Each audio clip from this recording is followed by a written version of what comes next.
Okay.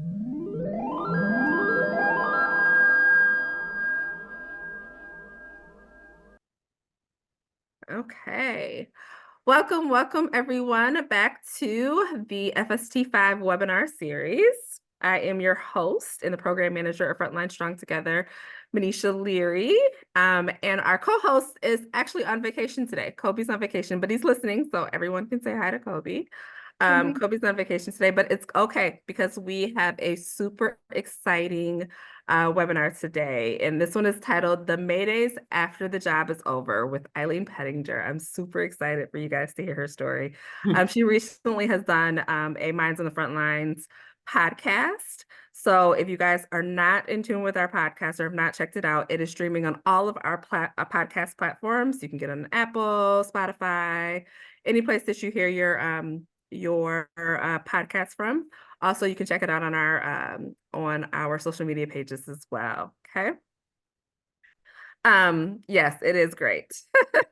One of our podcast hosts says he hears it's great. It is actually a really great source for you to get access to resources, hear a lot that's going on in state and around the country.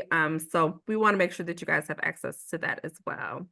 So as always, before we get started, I want to make sure that all of our newcomers know how to get in touch with the Frontline Strong Together program. We are a statewide, state-funded program that is called Frontline Strong Together, better known as FST5. FST5 covers 5 different first responder disciplines, and that is police, fire, EMS, 911 dispatch, and corrections. Throughout the state of Michigan and their families. So it sounds like a lot. If it sounds like a lot, it is, because we cover all 83 counties in this big, great state of Michigan of ours, and we are super excited and having a good time doing so. And a part of what we do is make sure that you guys have access to first responders who are doing the same things that you're doing and making it through the struggles of working through their mental health and their behavioral health concerns. So we want to make sure that by bringing you the webinars, the podcasts, that you guys are being able to connect with first responders that's doing the same things that you're doing throughout the state of Michigan. So without further ado, I'll give a brief introduction of our speaker today, Eileen Pettinger.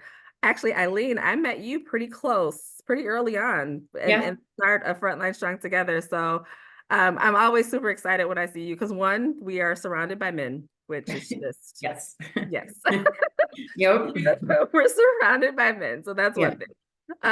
But yes, from the first day I met you, just so authentic and genuine, and I just love everything about you. So this is super exciting that I don't know, it's kind of serendipitous that it's March and it's Women's History Month, and it's that's true. The webinar today.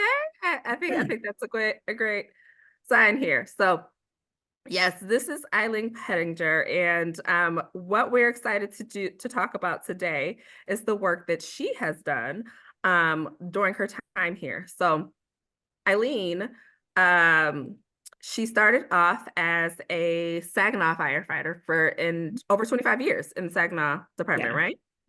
Ending her time in 2022 as a captain for the fire department there. She also has done some work with the MPFFU you were a vice president and also a trustee for the firefighter union. So that's the Michigan Professional Firefighters Union.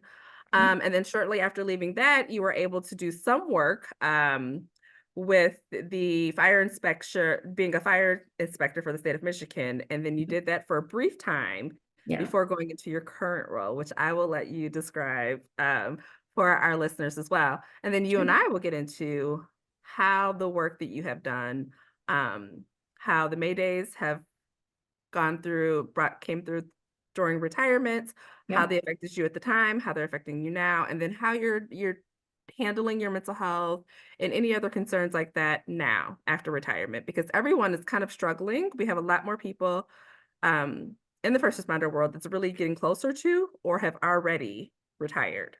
So this is a really big topic for us right now that we want to make sure we're talking to people about. Sure. Okay. Eileen, take it away. Hi, everyone. So I actually work for the state of Michigan. Like Manisha said, I'm a Region 2 training chief. So basically, like she said, with the 83 counties that they cover through Frontline Strong, we also cover 83 counties. There's two of us that do the job that I do. So basically, we do certification training. We also do like instructor firefighter 1 and 2 training. It's a vast variety. But out of the 83 counties, I cover approximately 30. And I tease my coworker that I might have less counties than him, but I cover 2/3 of the population. So my phone's always ringing. But so if anyone ever needs any help with that, feel free to give me a call. But like Manisha said, I feel like it's really important to talk about the transition from suppression or fire department to life afterwards and how it affects your mental health. People always told me, oh, you're going to go crazy when you retire. You're not going to know what to do with yourself. And I kind of figured, well, I've got this great job with the state. I've got great opportunities. I'll be fine. But it was definitely an eye opener. And how I dealt with it. And I'll talk to you guys about that as we go along. But Perfect. Awesome, awesome, awesome. Okay. So as we get started, let's talk through your 25-year career with the Saginaw Fire Department. So tell us like how you got into the fire service and then give us kind of the trajectory of your career while you were there. sure. So I actually started out after high school. I went to college and got a degree in Spanish and sociology. Thought I'd do a bilingual social work. And then I was like, this is so boring. I'm not making a difference. I'm an adrenaline junkie. And right around then, Backdraft came out, and I was like, wow, that looks pretty cool. So I completely switched fields and went back to school of fire science and got my fire science degree. And my parents like literally freaked out. They were like, you're going to do what? We just spent all this money. You work so hard and you're going to switch careers. But they know when I put my mind to something, I'm not going to stop. And so what I did is I got on a volunteer department for experience. Went, like I said, I got my fire science degree, worked on an ambulance a little bit. And then I started testing for different departments and I got on Saginaw Fire Department and I just loved it, just absolutely loved it. And I recognized right away that you have to be involved with your union. You have to be involved if you want to make a difference, both in the community and on your fire department. And so I got on my local union board as a secretary and a trustee.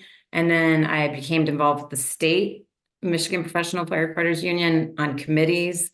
And then I think they saw that I was really involved both in my local and in my district, that I was lucky enough to be elected to be Northern trustee and then district vice president. And so I really took the opportunity. For me, community service has always been important, not just with our job, but we had the opportunity to give back so much. So we started in Saginaw, we did events like we got involved with the soup kitchen and it would serve on Thanksgiving. We adopted families at Thanksgiving and Christmas, delivered gifts and food on a fire engine, and then installed smoke alarms because we always recognize anytime you can go in a house, there's an opportunity to teach. So we did that. We had an outhouse race where we made a fire engine out of a fake outhouse and like competed against people. We do a tug of war against the cops. It just was really involved community service. So it's super important not to just do a job, but really give back to your community. And so then I decided, after 25 years, I didn't want to just stop. It's just not me. So I retired and had an opportunity to be a fire inspector because I did that as well. I became a fire instructor and fire inspector while in Saginaw. And I took those skills and went over to the state of Michigan and covered Cadillac area for about 6 weeks. And then the opportunity arose to be in the Bureau of Fire Service in the firefighter training division. I couldn't pass it up. Get to work from home some of the time and then go out in the field and still be a part of the fire community because I really miss that home environment. Mhm.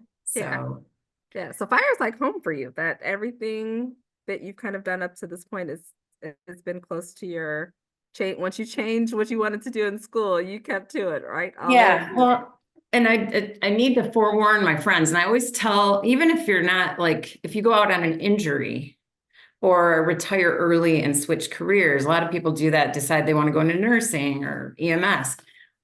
You're going to go through some culture shock, and to be ready for it, because I thought I was completely prepared because I had this great job I was transitioning to, but I had a really hard time. You miss that camaraderie and that family feeling, eating together, working out together, hanging out together afterwards. All of a sudden, it just stops.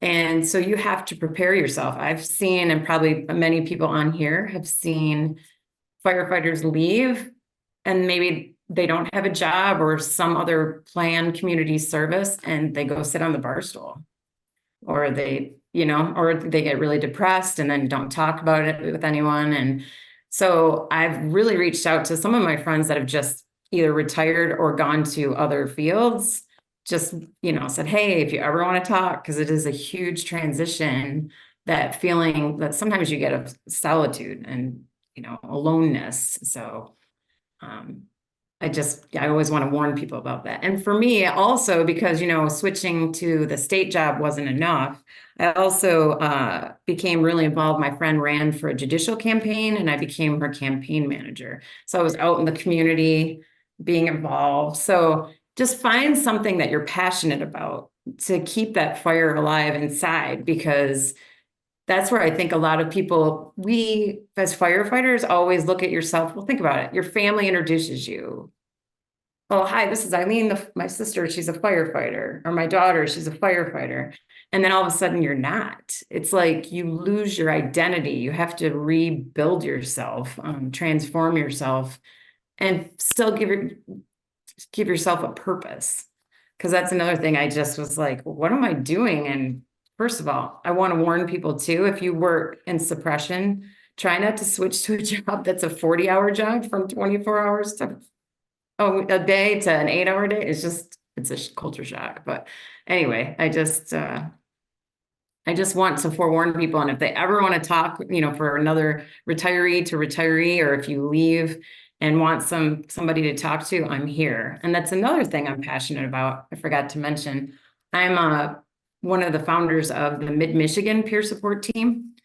And we've worked closely with Mike and Kobe, different Northwest team, the Dearborn team. We really reach out to each other. And I feel like as a retiree, I can also offer that option to anyone that's going through any kind of peer support issues or mental health issues. So, yeah. Got you. Thank you so much for offering that, because I think also that just kind of helps people to know Yeah. that they can reach out to someone who's either been through it or currently going through it as well. So I think that's a great option. So tell us a little bit about some of the things that happened during your firefighter career, that you kind of think about now, or that kind of follows you after you leave the job. Yeah. So I had two incidents, and I actually reached out to a couple different groups because I don't think it's addressed enough, because it's not very common. So twice in my career, I called a Mayday.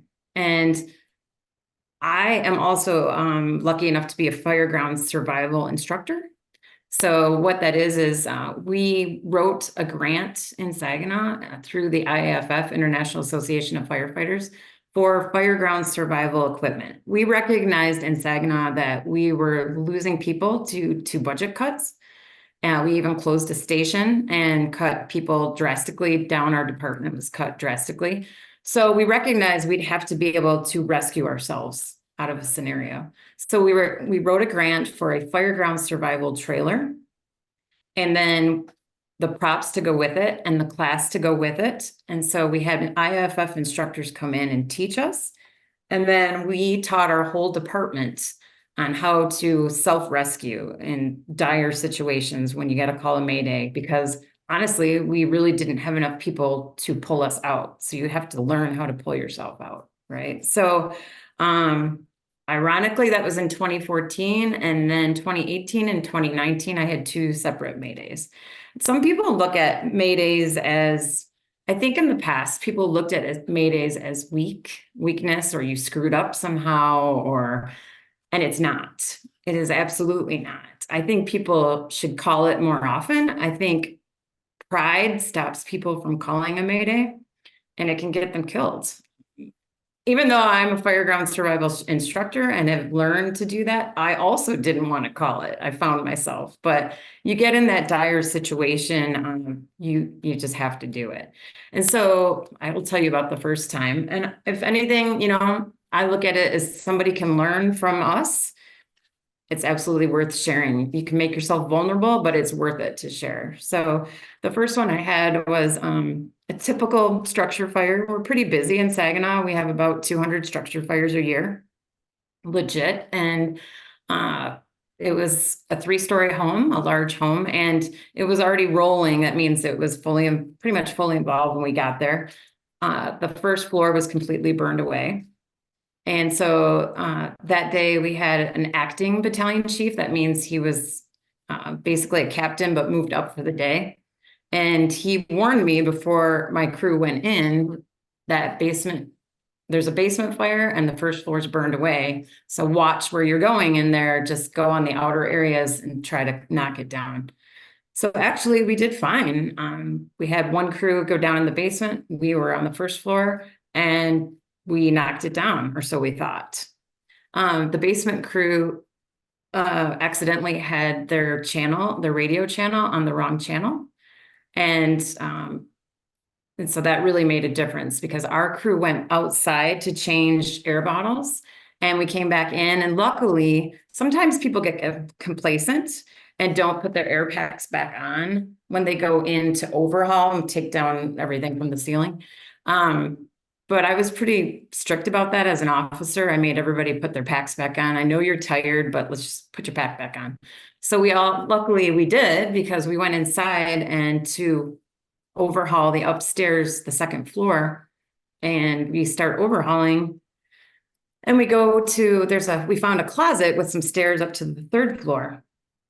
And so it was just our crew upstairs because we're so shorthanded, and a basement crew, and then a crew outside changing air bottles, so people are aware. And the fire was completely out, or so we thought. But so when we were on the second floor overhauling, and then we noticed this stairs to the third floor. So my driver and I went up to the third floor to look for extension. It was completely clear.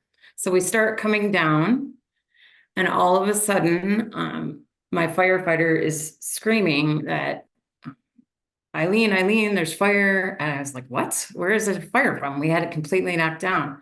We didn't realize the basement crew, the fire had completely flared up, but because they had their radios on the wrong channel, they weren't being heard. And the battalion chief outside asked everyone, I'm going to turn the fan on. And he turned the fan on and shoved the fire right up to us. So my firefighter had the line and he was trying to knock it down, and it wasn't even, because there was so much fire, it was literally going to flash because the smoke, it was banking down on us. And I recognized that it wasn't even making a difference. I've been to so many fires, and I remembered in our fire ground survival class, there was a case in Iowa where firefighters died in the same situation that we were at because they didn't have enough sufficient water to knock the fire down. And that just played in my head instantly. I knew that once it's banking down, it's going to flash and it could kill us. So I did something that a lot of people might have considered controversial, but I told my firefighter, drop the line, shut the door at the bottom of the stairs, and we're going up, which is complete opposite. But the fire was blocking our exits. There were no windows around. There was nowhere else to go. So we go back up the stairs, and the firefighter at the top of the stairs didn't understand what was going on because it was completely clear upstairs. But just from a few feet lower than him, it was so hot. My ears were tingling. My firefighter at the bottom of the stairs was screaming, call a mayday, call a mayday. And I was like, this can't be happening. It was 100% clear moments ago. I couldn't understand, but I called a mayday, which we had trained in doing multiple times. And we ran up the stairs. But the problem is upstairs, it was a hoarder attic, completely full of items.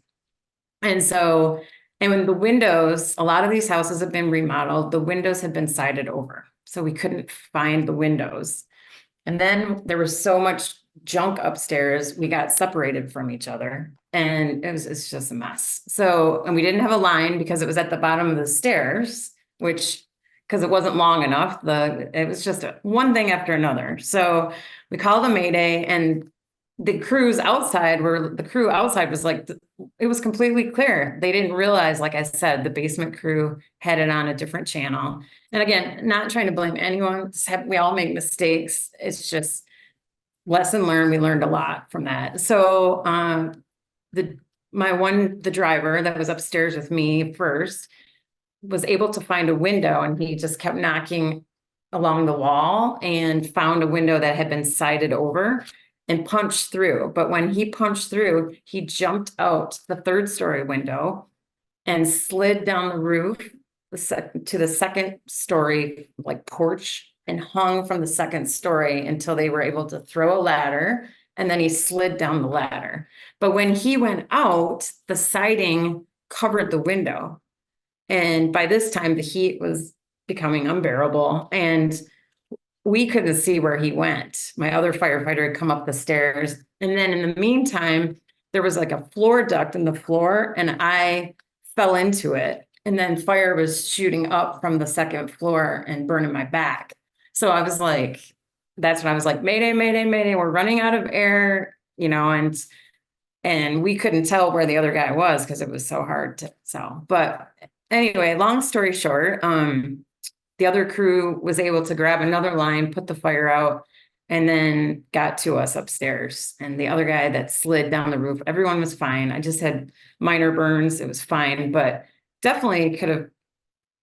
I'd been in a lot of situations, basement fires where there's only one way in and out, um, things like that. And that really opened my eyes. I still stayed on the job for a couple of years. It didn't make me want to quit, but it's definitely interesting to see as a firefighter, and I think a lot of you on here, how complacent we get sometimes. It's just another structure fire. I've been to hundreds of structure fires. No big deal. I'll get out of this. And then in an instant, something can happen. So that one sticks with me a lot. That one does. And, we've all seen incidents where kid fires get to you, or homicide covered by a fire gets to you. And the big thing is, I think people need to talk about it more. We have debriefings on the fire department. And sometimes they're still looked at negatively, and I think it's not. I think it's so important to have debriefings, so you can talk about it, because a lot of times people carry guilt about what they did or didn't do on scene.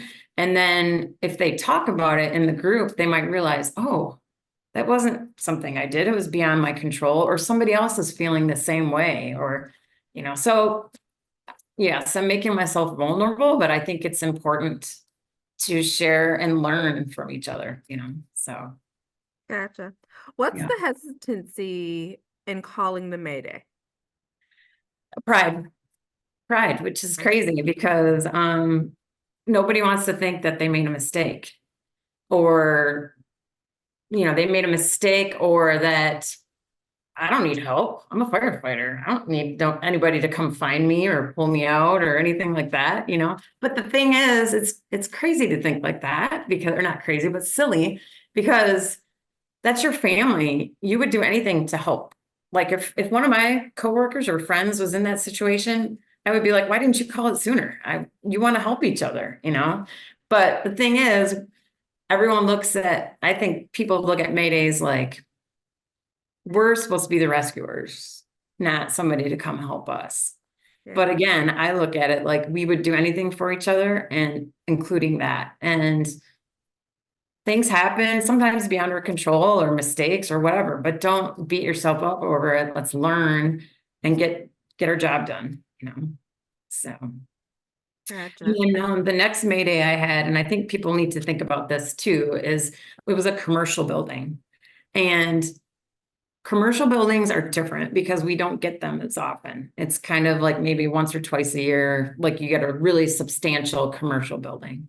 This one, was different because it was a super hot day, and I was actually off duty and got called in, and with an overtime crew. They called everyone back in that could come in because it was one of those days where a big storm came through Saginaw. They had 3 structure fires before I even got into work at 1 p.m. So 3 structure fires in the morning. So they were just exhausted, plus the heat. So we came in to help chase wires down all over the place. So my crew, all 3 of us were on overtime. We went and to a commercial building that had smoke showing. And we went there with the training officer and we did what we normally do. We took a thermal imaging camera and went over the whole building. And we found that we checked like underneath all the ceiling tiles, we checked all over, and we basically aired it out because what we found was just the fuse box. Like we told the owner, turn the fuse box off. You probably had a surge in the system. Consumers will get to you, but do not turn your fuses back on because it could cause a structure fire with wiring issues. It's a really old building. It's probably only 5 or 6,000 square feet, but it housed X-ray films. So it was plastic barrels, floor to ceiling, full of X-ray films. This guy was very concerned. The owner was very concerned that these X-ray films would be damaged. And so as soon as we left, what does he do? Ignores what we said and turn the box on because he was worried that the air conditioning, everything had to be working for these X-ray films. We didn't realize that. We continued to chase wires down. There were trees down in the street. We were cutting like tree branches and moving trees, and it was super hot. And all of a sudden we get a box 5, which is a structure fire. And I look up in the sky and there's just this huge cloud of black smoke right from where we had just been, not even an hour earlier. So I knew it. And it was the address they called was where we had just been. And I was like, this is incredible. And so we went there and it was already rolling. And we remembered this commercial building was horrible because there was basically one way in and out. And they had one, and like small jalousie windows, which are small windows up at the top, and it's all concrete block. So it was basically cooking. It was like an oven just waiting for us.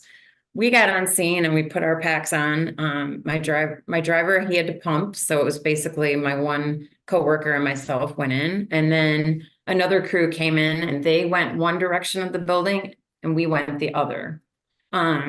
We were familiar with the building because we had just been there, but we knew there was only one way in and out. So that's a little uneasy, especially when it's floor to ceiling barrels and it's pitch black and hot as heck because there's no way to ventilate.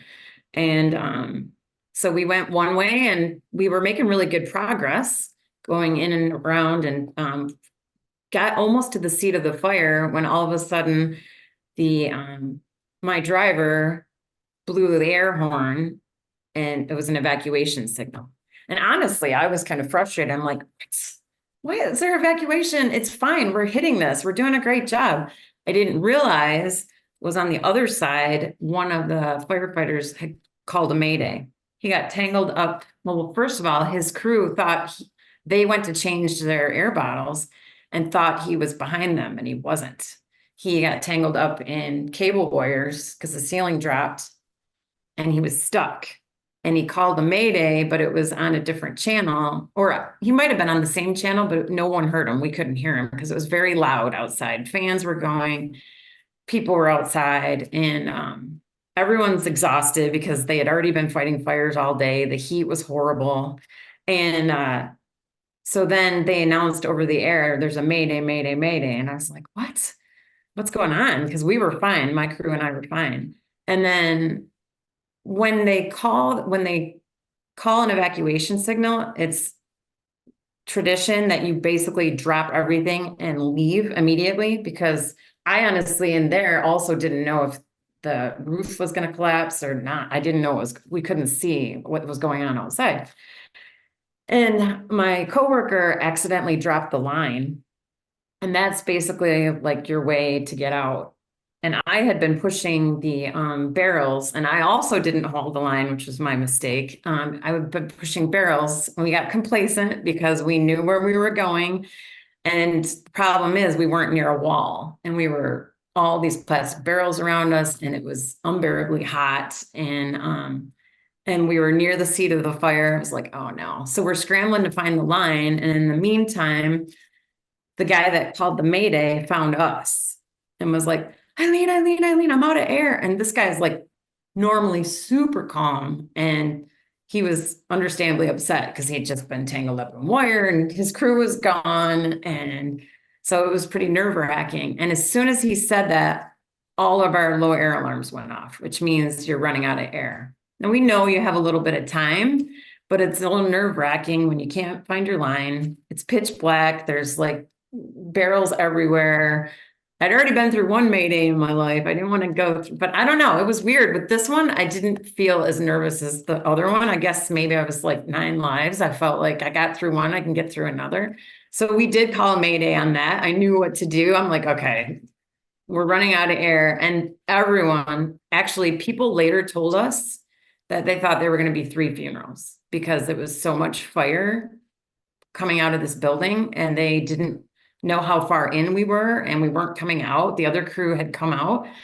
So luckily, my coworker, she found the wall, and we were all able to get out. And it's amazing how just the heat and the adrenaline and the heat from the fire and the outside air, just, it was horrible, how exhausted you get. And we get to the front door and all our crews are coming in, but it's so much fire. They're like trying to grab us. And I remember there was like a counter space in this building, and we were all so exhausted. We couldn't even like get to the counter.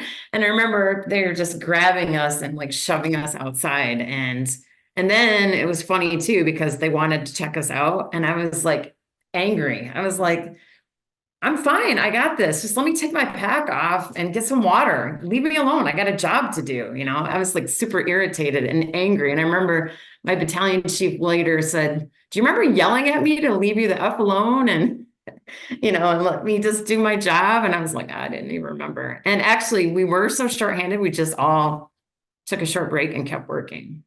Wow. We probably should have been relieved, but, so yeah, so I guess my lessons from that are don't get complacent. It can happen. I mean, I had this time in the job, I had over 20 years on, and I was a fireground survival instructor. So I definitely knew all the signs, but I still hesitated. Honestly, and from that, don't be afraid to call a Mayday, or don't let your pride get the best out of you. Interestingly enough, after my first Mayday, like I said, I was really involved with the firefighters union. I went to a health and safety conference from the IAFF. Like 3 days later, I had already planned on going to it. And the fireground survival team was there, and they were teaching a class. And I actually went up to them and said, the stuff you guys taught us saved my crew's life, because everything you taught us, we learned it and took it serious, and it got us out of there. And then after the commercial building fire, I called them again and said the same thing, but they actually had us do like a little video to show people that pay attention to this stuff. It works. And don't be afraid of calling a Mayday. And I carry that over into peer support stuff.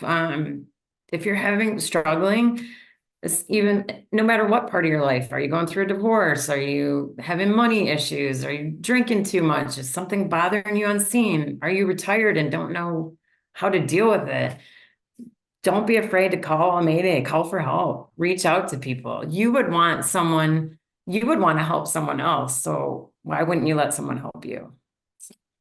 Anyway, talked a lot. Absolutely. So if anybody has questions or Absolutely. Yes. If you guys have questions, feel free to put them in the chat and the Q&A as well. So I'll go ahead and read them. We have, what advice would you give those transitioning from the first responder career into a normal job, transitioning from the adrenaline filled career into one that does not have it?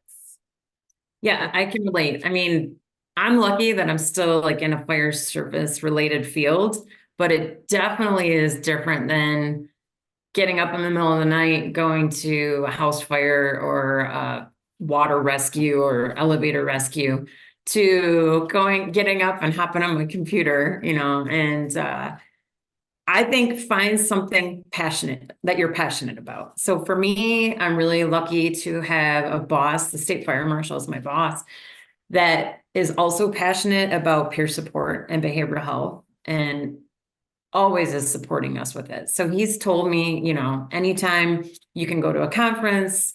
There's one coming up in April in Traverse City. I recommend people to go.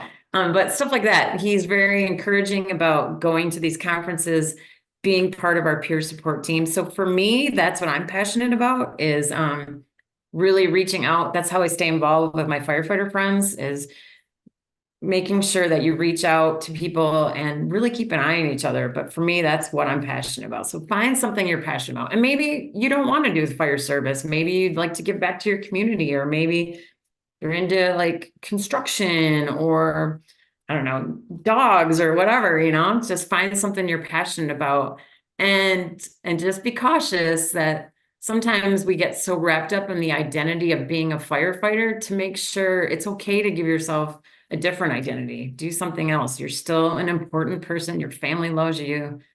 Just find it to something else that you're passionate about. Gotcha. That's a great response. Okay, next question. On your second May Day, you said you didn't react as you did with the first one. Mhm. Did hearing your crew say they thought you wouldn't make it out change how you initially reacted? So interestingly, actually, I think what made me react differently was when I told you, when the second Mayday, the commercial building fire, when the guy that called the Mayday first came up to me like kind of upset, that kind of shocked me, because this guy's always calm. But understandably, why he was upset, he just got himself untangled and he was almost out of air. I think that kind of woke me up. And then I think that's when it hit me, like, I lived through one, I'm going to live through this. And we had been in that building and I knew it was so small, and we could hear people outside, like the chainsaws that they were getting ready to like try to get in and get us. We were so close. I'm like, how can they not see us? How can they not? But it's amazing. Anybody that's done this, how quickly, you can't see your hand in front of your face. It's not like on TV. We all know that. And the exhaustion of heat, and like we've been running nonstop. By this time, it was like, I don't know, 3 or 4 in the afternoon. So, yeah, right. Manisha knows, but yeah. So anyway, but it's definitely an eye opener. And I think for me, that helped. I think it just kind of kicked in. I've been trained in this, even though it's a commercial building. We can do this, we can get out, we can get out. And Mhm. I don't know. The first one, I was definitely more, I was not necessarily panicked, but I did freak out a little bit, like, and I didn't want to call the Mayday. The second one, I was like, no, this is stupid. We're calling a Mayday. So I called it when we were running out of air. That's what I called it on the second one. So. Gotcha. Gotcha. Okay. And this is just a quick question before I read the Yeah. next question for you. How long do you guys have once you hear the alarm that you said that signals that the air is going out? So How it long? depends. If it's like, usually they call an evacuation when it's like imminent, like they can see the roof collapsing, when it's a mayday like that and they can't find the person, because they recognize, like, we couldn't see what was going on outside. So I just assumed it was like maybe a roof thing or something was going on. I didn't know at first until they said there's a mayday. Like our dispatch got on the radio and was like, attention, attention, there's a mayday. And then I was like, oh my gosh, so yeah, you don't have long. So you're supposed to get out right away. And we were trying, but we got tangled up and disoriented. So. Disoriented. Gotcha. Mhm. Okay. Okay. Next question. What made you decide to go down the peer support to mental health side of this career? I So think like, some of it. So my initial degree was Spanish and sociology. So I always was interested in behavioral health. And then I recognized I had a couple, I think we all have these bad calls. I had a couple really bad calls, especially one, um, a couple of them where it was a murder, suicide, or a murder cover up with fire. And and then I had one structure fire where we lost 5 kids.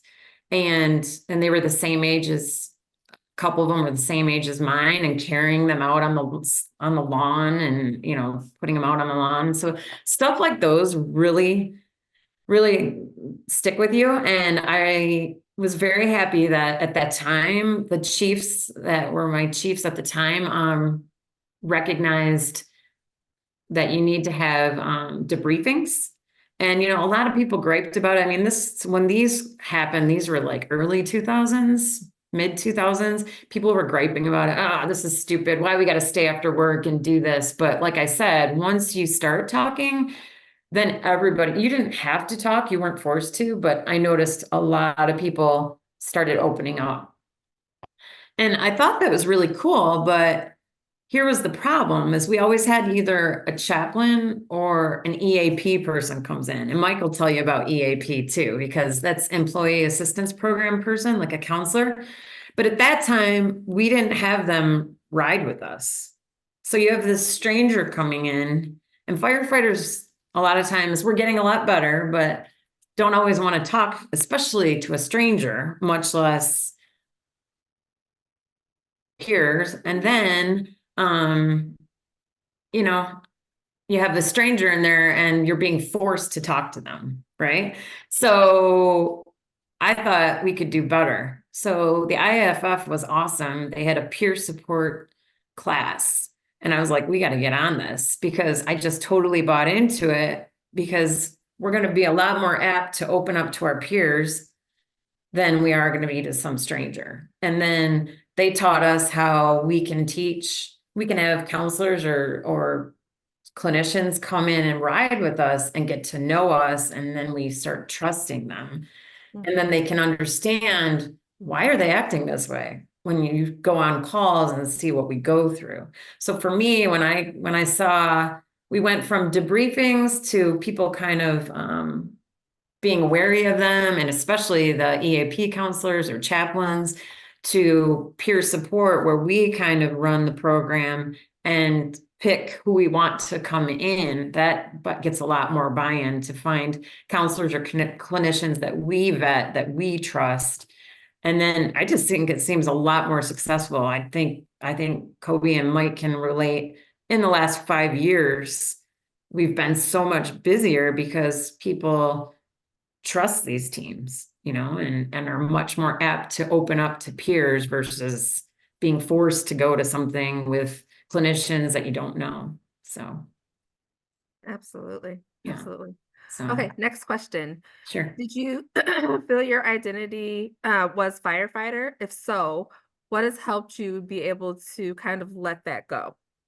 If Yeah. you have. So I 100% like, I think a lot of people will feel that. Like, think about it. If those of us have kids, like a lot of times they would have you come speak at their career day, or you would go to local colleges or schools for career day. And then your family would introduce you as, here's Eileen, the firefighter. Here's my sister. She's my mom, my daughter. And so, it definitely, I'll admit it. And it's so funny, because I had retiree friends warn me, just because they knew not only was I so involved with firefighting, but then also the union, which was my passion for that whole time. And then also I tied that in with my community work, because people, when I would go out in the community and do neighborhood cleanups, or like I said, the soup kitchen or blood drives, or and any of the fill the boot for muscular dystrophy, it's always like, oh, there's Eileen, the firefighter. She's going to come help us, So it was all tied in. So then all of a sudden you retire. And then at the same time, I retired from the MPFFU. So then all of a sudden I lost like everything, I thought, in my head. And I was like, wait a minute, I have this great job. I'm healthy, which a lot of people, unfortunately, fire service were not, and my kids, I've got a great family. And then, but what's wrong with me? Why am I not grateful? Like, why am I like down about this? Right. So I was lucky to find something else I was passionate about. Like I said, my friend ran for judicial campaign, and she always said, you helped me so much with this campaign. I'm like, actually, you don't know how much you helped me, because I was really, I recognized I was down. I was like kind of depressed, and which I was so I couldn't understand. Like I'm usually the upbeat one, and I'm always like one that cheers other people up. I'm the peer support person. How can I be feeling down? But yeah, my friends were right. Some of them that were teasing me that were already retired, like, better watch it because you're like super involved with everything. I'm like, "Oh, I'm fine. I'm going to be busy. I'll just throw myself into another job." And so I feel very lucky to have a boss that really supports behavioral health and that I'm able to still give back with peer support and, and just able to travel with my kids. So there is a whole nother exciting chapter. You just, as the fire service, you just got to adapt and overcome and talk to people. Don't bottle it up. So Absolutely. We got a few more questions, so I'll go ahead okay. and get to them. Yeah. Are you still connected with your crew? Is the first part of the question. Yes. Yeah. Not as much. Well, 'cause um, towards the end, I ended up switching to another station and got promoted fast. So I see them at union stuff. But yeah, not as much, just which I feel kind of bad about that, but it's just how life goes. Some of them I am, and some, they're like my annoying brothers and sisters, and I think they say the same about me. But so yeah. Awesome, awesome.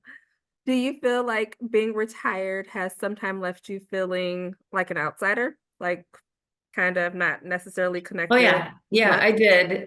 It's funny because I mean, I think we can all relate. A lot of you that are active now, when somebody knocks on the door, a retiree comes and they're like, "Hey, can we have some coffee?" Want to sit and have coffee with you or chill with you. And you're always like, and then they sit there and talk and talk and talk. And it's because they miss you, and I always thought, the same, like you're polite to them and stuff, but then you're like, come on, I got stuff to do. I got to clean the station. I got to go do this. And so, yeah, I could see how you could feel like an outsider, but I think I've stayed involved enough with the community and firefighters in general through my job. I think that's helped this job. I talk to firefighters so much that I feel connected that way. So I don't feel like too much of an outsider anymore. So, Awesome. I'm glad you don't have that feeling yeah, anymore. yeah. Next, what advice would you give someone who is interested in getting into peer support? Oh my gosh, do it. We need you. We need you. We need you. Um, yes, and you'll find, and I think Kobe and Mike can relate, that it's so rewarding. Like sometimes it can be tiring because we're like sponges. You absorb a lot of the trauma that people have dealt with. And that's why after a debriefing or after a peer support meeting, you talk to the people, your other fellow peer support members, because you have to debrief as well. But 100%, we need peer support members. And you don't have to be firefighters. It could be like Kobe's team's awesome. They've got nurses, they've got ski patrol, we've got police officers, chaplains. I mean, I think the more diverse you are, the better you're able to help your community.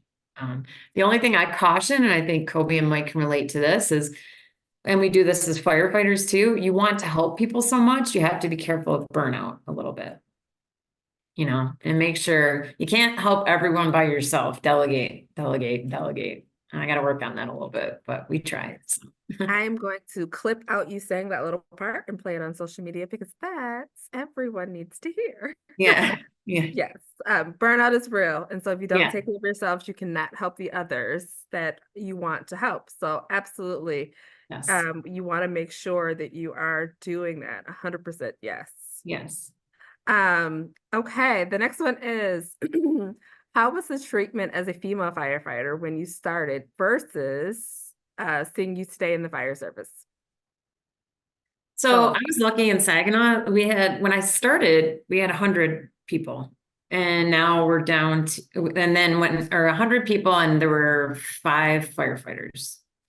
Then by the time I left, there were just 2 female firefighters. And now there are none in Saginaw. So it's I am very lucky that I feel like, I tended to be harder on myself, I think.